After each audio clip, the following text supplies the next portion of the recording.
Isang housewife yung nagtiwala sa atin dito sa online kung paano kikita using OBA system.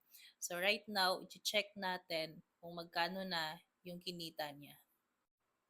Ayan, as you can see, meron na siyang 21,700 pesos doing part-time dito sa OBA.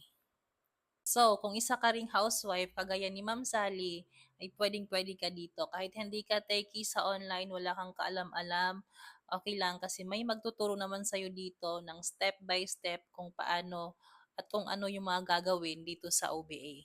And of course, pwede rin to sa mga OFW, empleyado, or even senior citizen ay pwedeng-pwede dito as long as na you are willing matuto at magpaturo kung paano gawin si OBA, ay pwede kang makapag-start dito. And good news, meron kaming free orientation na kung saan doon ka tuturuan ng step by step kung paano mag-qualify dito. Comment down below para maturuan kita kung paano. See you!